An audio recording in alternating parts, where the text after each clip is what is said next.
साथियों, आप सभी का एक बार फिर से स्वागत है हम सभी के परिवार एसएल स्टडी में। साथियों, आज का जो हमारा टॉपिक है वह बाल अवस्था एवं बाल विकास के टॉपिक है प्रतिभावान सृजनात्मक विशेष क्षमता वाले अधिगमकर्ताओं बालकों की पहचान। यानी आज के इस टॉपिक में हम बात करेंगे प्रतिभा से भावन जो बालक है, सृजनात्मक बालक, विशेष क्षमता वाले अधिगमकर्ताओं की हम आज के इस टॉपिक में हम पहचान करेंगे। तो चलिए अपने इस शानदार सेशन को शुरू करते हैं। प्यारे साथियों, आज हम प्रतिभावान बालक के बारे में बात करेंगे। तो प्रतिभावान बालक आखिर होते कौन है? चलिए उनको हम देखते हैं कि वह बालक जिसकी मानसिक आयु अपने जीवन की आयु के अनुपात में औसत से अधिक हो तथा उसे प्रतिभावान बालक कहते हैं। तो वह बालक यानी कैसा बालक? एक ऐसा बालक जिसकी जो मानसिक आयु है, मानसिक आयु यानी दिमागी आयु है, वह उसके जीवन की आयु के अनुपात में औसत से अधिक हो। जैसे अगर मान लीजिए एक बालक की आयु कितनी है? 10 वर्ष, और उसकी मानसिक आयु की कितनी है? 11 वर्ष, है ना। तो यह क्या होगा? उसके जो औसत से अधिक है, ठीक है, 10 और औसत से कितनी है? एक, ये एक अधिक है। तो ऐसे बालक को क्या कहेंगे? प्रतिभावान बालक कहेंगे, यानी प्रतिभावान बालक कहेंगे, ठीक है। ऐसे बालक को प्रतिभावान बालक कहेंगे, ठीक है। चलिए सामान्य अर्थों में अगर बात करें तो प्रतिभावान बालक वो होते हैं जो अपनी आयु के बालकों से अधिक योग्यता व क्षमता रखते हैं। ऐसे बालकों की बुद्धि उपलब्धि भी बहुत अधिक होती है। तो अगर हम सामान्य अर्थों में बात करें कि प्रतिभावान बालक ऐसे बालकों को कहा जाता है जो अपनी हम उम्र के बालकों से बुद्धि के मामले में, मानसिक योग्यता के मामले में ज़्यादा उपलब्धि रखते हो, यानी ज़्यादा ज्ञान रखते हो। जैसे मान लीजिए आप की उम्र 10 वर्ष है, आपके मित्रों की भी उम्र 10 वर्ष है, आप दोनों क्या एक ही क्लास में पढ़ते हैं, लेकिन आपके दोस्त जो आपके सहपाठी है ना, वह क्या है? वह कमज़ोर है। उनके तुलना में आपसे अधिक पढ़ते बनता है, लिखते बनता है, समझते बनता है। तो आप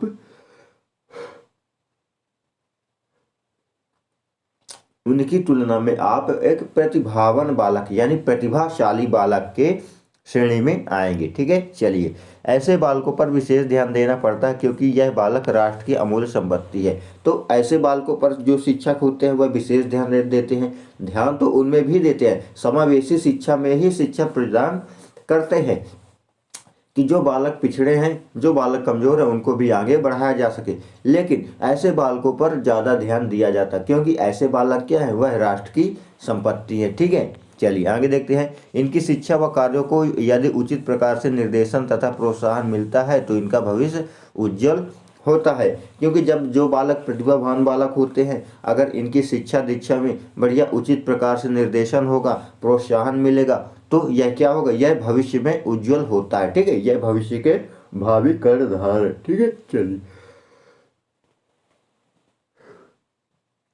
इसलिए वर्तमान में शिक्षा के क्षेत्र में बुद्धि परीक्षण की उपयोगिता की महसूस की जाने लगी, क्योंकि जो वर्तमान की जो शिक्षा प्रणाली है, शिक्षा के क्षेत्र में जो बुद्धि का परीक्षण है, जो बुद्धि का परीक्षण, उसकी उपयोगिता की महसूस भी की जाने, क्योंकि आज का जो वर्तमान युग है, वर्तमान युग में शिक्षा बहुत महत्व रखती है, ठीक है। इस महत्वता के कारण जो बुद्धि का परीक्षण, जो बालक के बुद्धि का, दिमाग का परीक्षण, वह भी उपयोगिता बहुत महत्व रखती है, क्योंकि जो बालक ज़्यादा प्रतिभाशाली होगी वह ज़्यादा होनहार होंगे। चलिए आगे बढ़ते हैं। अगर हम बात करें कुछ परिभाषाओं की तो टेरेमन और ओडन क्या कहते हैं कि प्रतिभाशाली बालक शारीरिक गठन, सामाजिक समायोजन, व्यक्तित्व के लक्षणों, विद्यालय उपलब्धि, खेल की सूचनाओं और रुचियों की बहुलता में सामान्य बालकों से बहुत श्रेष्ठ होते हैं। उन्होंने क्या कहा कि जो प्रतिभाशाली बालक होते हैं वह बालक शारीरिक रूप से गठन यानी शारीरिक रूप से मजबूत होते हैं, सामाजिक समायोजन यानी समाज में वह विभिन्न प्रकार के समायोजन में शामिल हो सकते हैं, व्यक्तित्व के लक्षणों, इनके अंदर व्यक्तित्व के कुछ अलग से ही लक्षण होते हैं, किसी से बोलना, बातें करना, समझना, यह उनके अंदर एक विभिन्न लक्षण होते हैं, ठीक है। विद्यालय की उपलब्धि, जो विद्यालय की उपलब्धि है, विद्यालय में बढ़िया पढ़ते हैं, लिखते हैं, बोलते हैं, हर सवाल का जवाब देते हैं, है ना।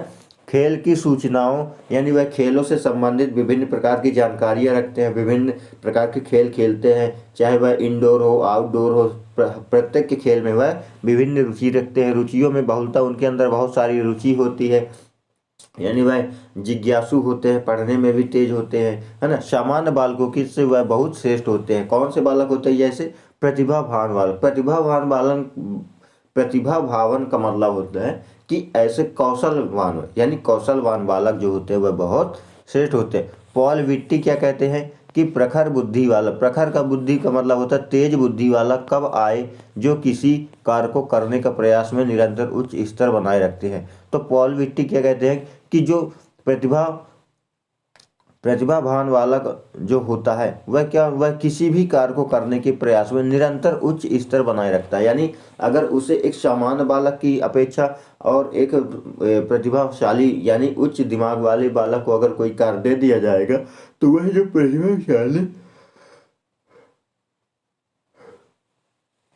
प्रतिभाशाली बालक है वह उस कार्य को करने में बहुत ही इंटरेस्ट रखेगा, बहुत ही सावधानी से और बहुत ही तेज से करेगा, लेकिन एक सामान्य बालक उस कार्य को नहीं कर पाएगा। ठीक है। चीज कॉलसनिक, हमारे जो कॉलसनिक महोदय कहते, उन्होंने क्या कहते हैं कि वह प्रत्येक बालक जो अपनी आयु स्तर के बालकों में किसी योग्यता में अधिक हो और जो हमारे समाज के लिए कुछ महत्वपूर्ण नई राह दे। तो उन्होंने क्या कहा कि ऐसे प्रत्येक बालक जो अपनी हम उम्र के यानी अपनी उम्र के बालकों में किसी न किसी योग्यता से अधिक हो और जो हमारे समाज के लिए कुछ महत्वपूर्ण नई राह दे, ऐसे बालकों को हम प्रतिभाशाली बालक या प्रतिभावान बालक कहते हैं। ठीक है। चलिए, आई होप आपको ये पूरा कॉन्सेप्ट क्लियर में आ गया होगा। आगे बढ़ते हैं। ठीक है। चलिए,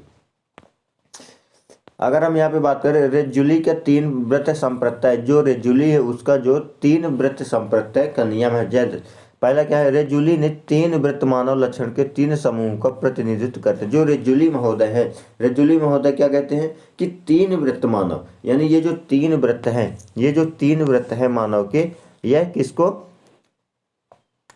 समूह का प्रतिनिधित्व करते हैं। पहला क्या, औसत के ऊपर की क्षमता। ये जो औसत के ऊपर की क्षमता है, जैसे बालक, यहाँ पे एक बालक है, ठीक है, ये जो बालक है इसके औसत के जो ऊपर की क्षमता है, ठीक है, और यह कार्यबद्धता, यह अपने कार्य में कितना प्रतिबद्ध होता है। अगर इसे कोई भी कार्य के दे दिया जाए तो यह अपने कार्य के प्रति बहुत ही ईमानदार होता है। फिर रचनात्मक मतलब कंस्ट्रक्टिव, इसमें क्या होता है, एक रचनात्मक प्रतिभाशाली व्यवहार होता है। ठीक है। यह क्या करता है कि अपने रचनात्मकता के कारण एक बढ़िया प्रतिभाशाली व्यवहार का सृजन करता है। ठीक है। उसके अनुसार यह 3 गुण एक दूसरे से जोड़कर या एक दूसरे के साथ अंतःक्रिया कर रचनात्मक उपलब्धि प्रतिभाशाली व्यवहार के रूप में प्रकट होते हैं। जब बालक की ये तीनों गुण आपस में मिल जाते हैं, ठीक है, तो यह एक प्रतिभाशाली बालक का निर्माण करते हैं और यह एक प्रतिभाशाली बालक की पहचान है। ठीक है। आई होप आपको रेजुली का 3 संप्रत्यय सिद्धांत समझ में आ गया होगा। चलिए आगे देखते हैं, गेगन का विभेदीकरण प्रारूप। ठीक है। गैगन जो महोदय, उनका एक विभेदीकरण प्रारूप दिया उन्होंने कि गैगन ने कहा कि अपने विभेदीकरण मॉडल में मेधावी तथा प्रतिभा को 2 अलग अलग संप्रत्यय मानते हैं। जो गैगन महोदय हैं वह मेधावी और जो प्रतिभा, उनको 2 अलग अलग संप्रत्यय मानते हैं। अलग अलग मतलब अलग अलग मानते हैं। ठीक है। उनके अनुसार क्या है कि मेधावी एक उत्कृष्ट प्राकृतिक क्षमता है। तो मेधावी क्या है, मेधावी एक उत्कृष्ट कैसी क्षमता है, प्राकृतिक क्षमता है, जबकि प्रतिभा का अच्छी तरह से विकसित या अर्जित असाधारण क्षमता कौशल है। लेकिन जो मेधावी है, मेधावी एक उत्कृष्ट प्राकृतिक क्षमता है, जबकि जो प्रतिभा है, प्रतिभा एक अच्छी तरह से विकसित या अर्जित असाधारण क्षमता है। यानी जो प्रतिभा है, प्रतिभा एक अर्जित और विकसित असाधारण क्षमता है। लेकिन जो मेधावी है, मेधावी यह कैसी क्षमता है, यह प्राकृतिक क्षमता, यह जन्मजात होती है। लेकिन जो प्रतिभा है, प्रतिभा यह कैसी है, अर्जित, इसको अर्जन किया गया है। जैसे भाषा का अर्जन किया जाता है, भाषा का अधिगम किया जाता है, इसी प्रकार इस प्रतिभा का अर्जन या अधिगम किया गया है। ठीक है। आई होप आपको क्लियर हो गया होगा। फिर गैगन क्या मानते हैं कि एक व्यक्ति में मेधा के साथ शुरुआत होती है। ठीक है। किसके साथ शुरुआत हो, मेधा के, और विभिन्न उत्प्रेरकों के माध्यम से प्रतिभा को विकसित करने का मौका मिलता है। जो उन्होंने क्या कहा कि जो एक व्यक्ति होता है, एक बालक होता है, उसके अंदर जो पहली शुरुआत होती है वह मेधा के साथ शुरुआत होती है, यानी सीखने के साथ शुरुआत होती है, लेकिन वह विभिन्न उत्प्रेरकों के माध्यम से, जो विभिन्न उत्प्रेरक है, विभिन्न माध्यम है, उनके माध्यमों से वह मेधा को किस रूप में बदलता है, प्रतिभा के रूप में बदलता है। जैसे उसको अच्छा वातावरण मिलेगा, अच्छा भोजन, है ना, ये सारी जो सुविधाएं मिलेगी, वह क्या करेगा, बढ़िया अपना विकास करेगा। ठीक है, आई होप आपको क्लियर हो गया होगा। आगे बढ़ते हैं। इन उत्प्रेरकों में अंतर व्यक्तिगत संबंध आधारित जैसे परिपक्वता, प्रेरणा, मौका और पर्यावरणीय कारक, परिवार व स्कूल शामिल होते हैं। जो एक बालक को जो प्रतिभाशाली बनाते हैं वह कौन कौन से उत्प्रेरक हो सकते हैं? जैसे शरीर की परिपक्वता, ये हुआ शारीरिक रूप से कितना मजबूत है, प्रेरणा मोटिवेशन, है ना, मौका उसे कितने अवसर मिलने हैं, और पर्यावरणीय कारक में जैसे परिवार हो गया, स्कूल हो गया, अगर हमारे परिवार का भी वातावरण बढ़िया है, स्कूल का वातावरण भी बढ़िया है, तो एक प्रतिभाशाली बालक का सृजन होगा। ठीक है, आई होप आपको ये क्लियर हो गया होगा। चलिए आगे देखते हैं। यहाँ पे प्यारे साथियों देखेंगे कि कुछ डायग्राम बनाए गए, जैसे प्राकृतिक क्षमताएं की क्या होती है, मेधा, है ना, गिफ्टनेस, अंतर व्यक्तिगत उत्प्रेरक, विकास प्रक्रिया व पर्यावरणीय उत्प्रेरक, अर्जित कौशल, प्रतिभा और टैलेंट। ठीक है, इसको अगर हम बात करें संयोग में, तो इसमें पहले क्या होता है, जो एक बालक है, यहाँ पे हम आपको बालक बना देते। ठीक है, ये बालक है, इसके अंदर कुछ प्राकृतिक क्षमताएं होती। प्राकृतिक क्षमताएं जैसे बोलना, समझना, है ना, अर्जन करना, अनुकरण करना, ये इसकी क्या हो गई, यह इसकी प्राकृतिक क्षमता हो गई। ठीक है, इसके बाद क्या आया, जो यह इसकी विकास प्रक्रिया हो रही है। ठीक है, विकास प्रक्रिया। अब ऊपर से क्या आ गया, अंतर व्यक्तिगत उत्प्रेरक। अंतर व्यक्तिगत यानी इसके आंतरिक जो उत्प्रेरक है, जो मोटिवेटेड है, जैसे बोलना प्रयास करता है, समझना, अनुकरण करना। ठीक है, और इधर से पर्यावरणीय यानी स्कूल हो गया, परिवार हो गया, वातावरण हो गया। ठीक है, कुछ कारण यहाँ से प्रभाव पड़ा। इसके बाद जो अर्जित जो प्रतिभा है, यह कैसे कौशल है, यह एक अर्जित कौशल है। ठीक है, आई होप आपको क्लियर हो गया होगा। चलिए आगे बढ़ते हैं। अब हम बात करें प्यारे मित्रों कि बालक, जो प्रतिभाशाली बालक होते हैं, जो प्रतिभावान बालक होते हैं, उनकी कुछ विशेषताएं देखते हैं। जैसे कुछ विशेषताएं क्या हो सकती हैं कि कोई भी पाठ को आसानी से सीखना, यानी एक जो प्रतिभाशाली बालक होता है और एक सामान्य बालक होता है। जो जो प्रतिभाशाली बालक सामान्य बालक की अपेक्षा कोई भी पाठ हो, कोई भी विषय हो, वह उसको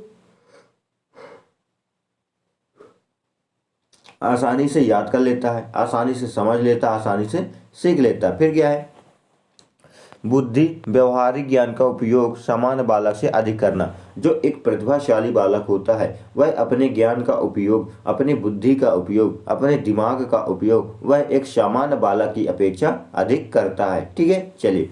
विशाल शब्दकोश का भंडार होना, यानी जो प्रतिभाशाली बालक के अंदर विशाल शब्दकोश का भंडार होता है, यानी उसके डिक्शनरी होती है। अगर उसे किसी भी मीनिंग पूछ लिया जाए तो वह जल्दी से जवाब दे देता है। जबकि एक जो बालक होता है, जो बालक होता है, सामान्य बालक, वह यह नहीं कर सकता। ठीक है, चलिए आगे देखते हैं।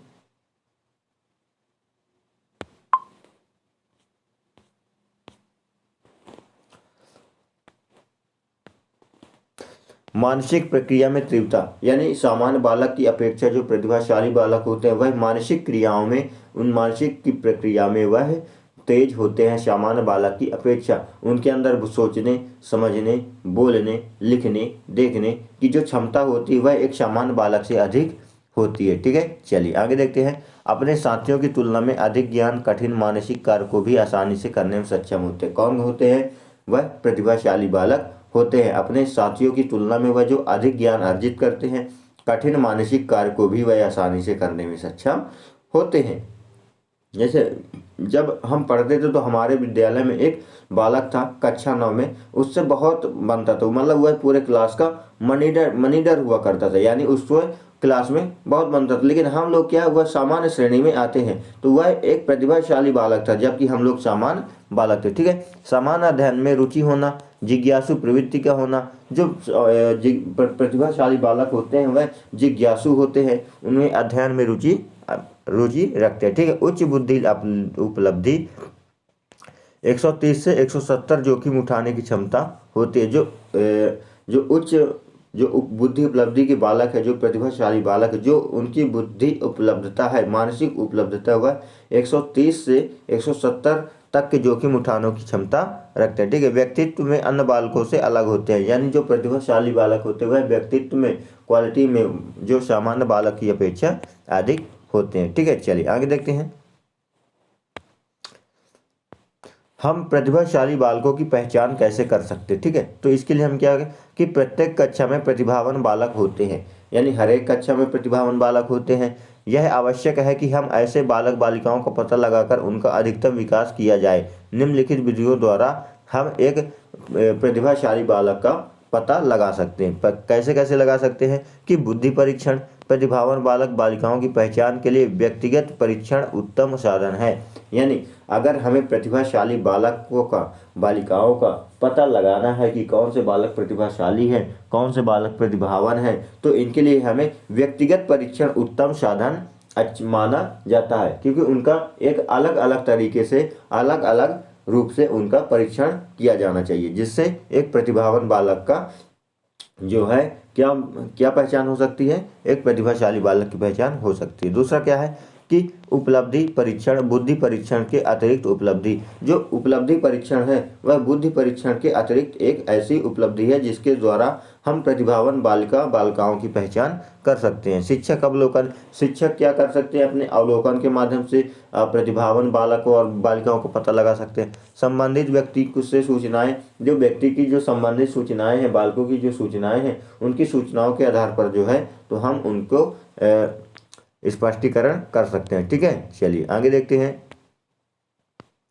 प्रतिभावान बालकों की शिक्षा क्या हो सकती है कि प्रतिभावान बालकों की शिक्षा के लिए सर्वप्रथम यह पता लगाना चाहिए कि प्रतिभावान बालक कौन है। ठीक है, अगर हमें उन्हें शिक्षा देने से पहले सबसे पहले हमें यह पता लगाना होगा कि प्रतिभावान बालक कौन है। ठीक है, प्रतिभावान बालक का चयन में प्राय गलती हो जाती है। कभी कभी प्राय ये गलती हो जाती है कि जो प्रतिभाशाली बालक हैं, जो बालिकाएं हैं, उनका चयन नहीं हो पाता। ठीक है, उनके स्तर पर जो है तो सामान्य बालकों का चयन हो जाता है।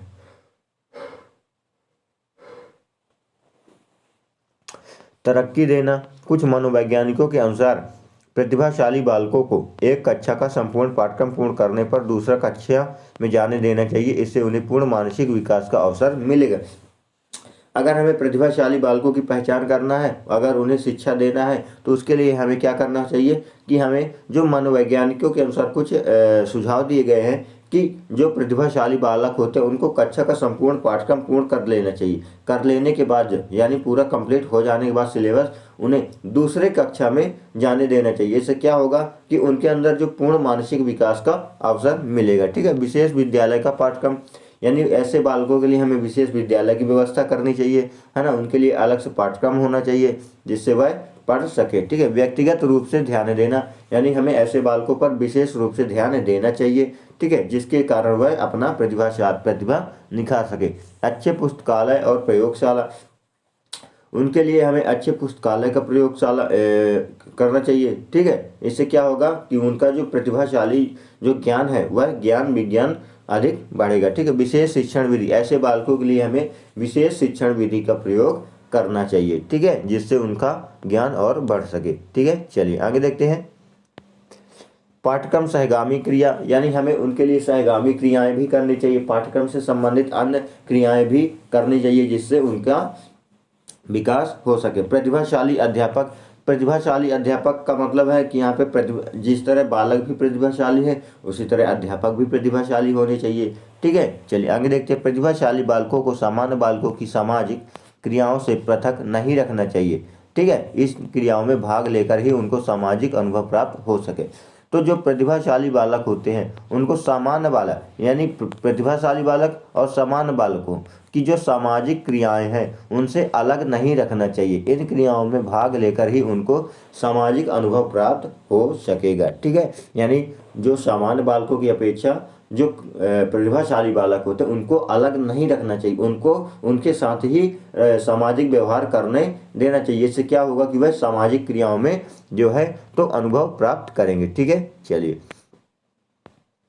प्रतिभाशाली बच्चों के लिए अच्छे शैक्षिक कार्यक्रम वह होते हैं जो प्रत्यय स्मरण के द्वारा ज्ञान की प्रवीणता पर बल देते हैं। जो प्रतिभाशाली बालक होते हैं, एक अच्छा शैक्षिक जो कार्यक्रम होता है जो प्रत्यय स्मरण का मतलब लगातार स्मरण, पढ़ के स्मरण के द्वारा जो ज्ञान की प्रवीणता उस पर बल देता है। ठीक है, उन्हें अधिगम से न्यूनतम मानकों तक काम करने को प्रेरित करने के लिए उपहारों व पुरस्कारों का उपयोग करते हैं। उन्हें अधिगम में न्यूनतम मानकों, जो अधिगम के जो न्यूनतम मान है उनको तक काम करने से प्रेरित करने के लिए, यानी उनको अपने कार्य के प्रति निष्ठावान बनाने के लिए उपहारों व पुरस्कारों का भी उपयोग किया जाता है। ठीक है, उनके चिंतन को प्रेरित कर उन्हें विविध विचारों से में व्यस्त रखने का अवसर देते हैं। यानी जो प्रतिभाशाली बालक है उनके चिंतन को विकास करने के लिए उन्हें विभिन्न विचारों में व्यस्त रखने के अवसर भी दिए जाते हैं। ठीक है, उन्हें आक्रामक व्यवहार को नियंत्रित करते हैं। जो प्रतिभाशाली बालक होते हैं उनके लिए जो सबसे अच्छा शैक्षिक कार्यक्रम उनके जो आक्रामक व्यवहार हैं, उनके जो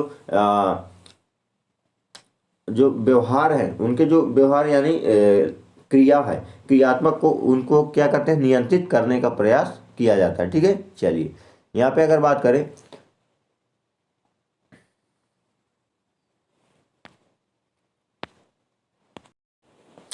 यहाँ पे एक प्रश्न मेरे साथियों कि रीजनली प्रतिभाशाली की अपनी परिभाषा के लिए जाने जाते, कितनी दिए थे उन्होंने, 3 वृत्ति परिभाषाएं दी थी। ठीक है, यहाँ पे आई होप साथियों आपको पूरा कॉन्सेप्ट क्लियर में आया होगा, वीडियो पसंद में आई होगी। वीडियो पसंद आए तो वीडियो को लाइक कीजिए, शेयर कीजिए और कमेंट करके बताइए कौन सा टॉपिक आपको समझ में नहीं आया। फिर मिलेंगे एक नए वीडियो के साथ, नए टॉपिक के साथ। तब तक के लिए जय हिंद, जय भारत, वंदे मातरम।